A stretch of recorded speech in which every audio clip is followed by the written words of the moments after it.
அந்த நிபந்தனை விதிச்சாங்கல்ல, இல்ல அதெல்லாம் மாறிடுச்சு. எவ்வளவு கொடுக்கல, ஃப்ரீயா இருக்கு. இந்த இடம் வந்து HRNC சொன்ன மாதிரி இது வந்து அனுமதிக்கக்கூடாதுன்னு சொல்லி ஒரு தகவல் யாரு உங்களுக்கு சொன்னாங்க? இருங்க சார், அது கடிதம் இருங்க, நான் சொல்றேன். என்னங்க ஒரு கேள்வி கேட்டா இத்தனை பேர் கேள்வி கேட்டேன். உங்க ஹிஸ்டரி கேட்க கூடாதுங்க, ஒருத்தர் கேளுங்க. HRNC பொறுத்தவரையிலும் கடிதங்கள் கொடுப்பது அந்த துறையை சார்ந்திருக்கிற ஆலயத்திற்கு கொடுக்கப்பட வேண்டும். ஆனால் அங்கே கொடுக்கப்படவில்லை. உங்களை தெரிந்து கொள்ளுங்கள், தெளிவுபடுத்திக் கொள்ளுங்கள். எந்த இடத்துல லிட்டிகேஷன் இருக்கிறோ அந்த இடத்துக்கு தான் நோட்டீஸ் கொடுக்கணும். அதை விட்டு காவல்துறைக்கு தான் கொடுத்திருக்கிறார். ஒரு ஜம்ப் மேல போயிட்டாங்க.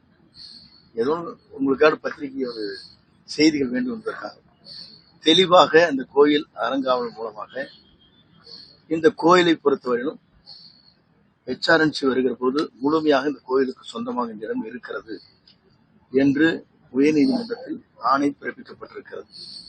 சார், முன்னாள் அமைச்சர் பொன்முடி அரசியலே வந்து பிஜேபி கத்துக்குட்டி தான், இன்னும் எதுவும் சரியான முறையில் இது பண்ண மாட்டேங்கிறான்னு சொல்லிட்டு விமர்சனம் பண்ணி ஒருத்தர் ஒரு கருத்துக்கு சொல்லுவார். எல்லாரும் கருத்து சொன்னதா இருக்காது. அப்புறம் அதுக்கு நான் ஒண்ணு சொல்லக்கூடாதுல்ல. நான் சொன்னா பெரியவங்க ஒருத்தர் எங்க வாயை போடுங்க. ஏன்னா அவர் இருங்க கத்துக்குட்டின்னு சொன்னாரு. எப்படி மந்திரி பதவி எடுத்தாங்க இருக்கு. அதெல்லாம் ஒரு திருப்தி ஒரு கருத்து சொல்லக்கூடாது. நேற்றைய கூட்டத்துல நீங்க வந்து சரி, அப்படி சொல்லவே இல்லை. நான் எங்க சொன்னேன்? நீங்களா ஒரு கருத்து கேட்கணும். நான் சொன்ன கருத்து என்ன, தமிழக வெற்றி கழகத்தில் பல பேர் இணைகின்ற வாய்ப்பு இருக்கிறது.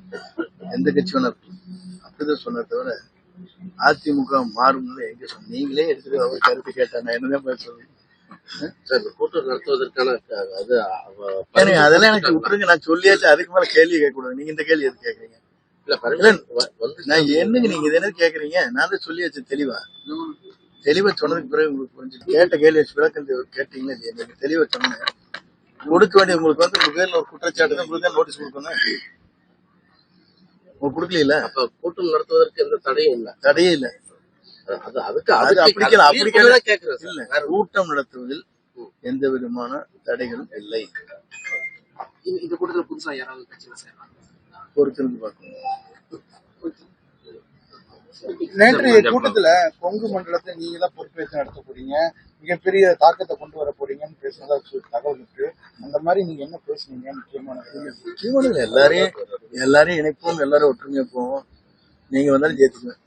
அதிமுக இருக்கும்போது நீங்க உங்களை நீக்கினதுக்கு அப்புறம் நீங்க வந்து தேர்தல் ஆணையத்துக்கு ஒரு மனு அனுப்பிட்டீங்க. விசாரணை மீண்டும் தொடங்கணும், யார் போச்சு இல்ல. நான் என்ன அந்த வழக்கு என்ன பண்ண போறீங்க? வழக்கு வந்து பெண்டிங் இருக்குங்க. அது தனி செப்பரேட். அது புரியுதுங்களா? அதுக்கு இருக்கு இணைக்கூடாது. நான் விருப்பப்பட்டு இந்த இயக்கத்திலே சேர்ந்தாச்சு. புரியுதுங்களா? என்னை உறுப்பினர் நீக்குவதற்கு 72 இருந்திருக்கிற தலைவர் காலத்தில் இருக்கிற அது வந்து உயர்மட்ட குழு வரையிலும் நான் இருக்கிறேன். என்னை வந்து புதிதாக வந்தவர்கள் நீக்கிங்கள். அதுதான் அந்த ரீசன் கொடுத்துருக்காங்க. அது சொன்னது 250 பக்கம் 2500 பக்கம் கொடுத்தா பார்க்க வேண்டியதானாங்க. அதுக்கெல்லாம் பதில் சொல்ல வேண்டிய அவங்க. சரி, தேர்தல் ஆணையம் தான் தெளிவான விளக்கத்தை சொல்லுவார்கள். அவங்க முடிவு செய்வாங்க. எல்லா கேஸும் பெண்டிங் இருக்கே இல்லைங்களா? 7 கேஸ் பெண்டிங் இருக்கு. அவங்க டிசைடிங் அத்தாரிட்டி அவங்க. அதனால நம்ம அதுக்கெல்லாம் பதில் சொல்ல முடியாது. நான் விருப்பப்பட்டு இந்த இயக்கத்தில் சேர்ந்துட்டேன். கடுமையா உழைக்கலாம்னு முடிவு பண்ணியாச்சு. என்னை வரவேற்கிறேன், வாழ்த்துக்கிறேன். என்னை அரவணைத்து செல்கிற ஒரு இயக்கத்தில் இணைவதில் தவறே கிடையாது. சொல்ல பாமக இடஒதுக்கீடு அழைப்பதில் கொடுத்தது. பாமக இடஒதுக்கீடு தலைமை முடிவு செய்யும். கடிதத்தை வாங்கிட்டா என் தலைவர் தான் முடிவு. உங்களுக்கு எப்படி வரவேற்பு இந்த தாவேக்கா? தலைவர் காலத்தில் நான் எப்படி இருந்தோனோ, அம்மா காலத்தில் எப்படி இருந்தோனோ அதே போலதான் வரவேற்பு. நான் மற்றற்ற மகிழ்ச்சியோடு இருக்கிறேன். நீங்களும் அதில் சேர்ந்து கொள்ளலாம். பிளே ஸ்டோர் மற்றும் ஆப் ஸ்டோரில் இருந்து பாலிமர் செயலியை QR கோடு மூலம் பதிவிறக்கம் செய்யுங்கள். செய்திகளை உடனுக்குடன் பெறுங்கள்.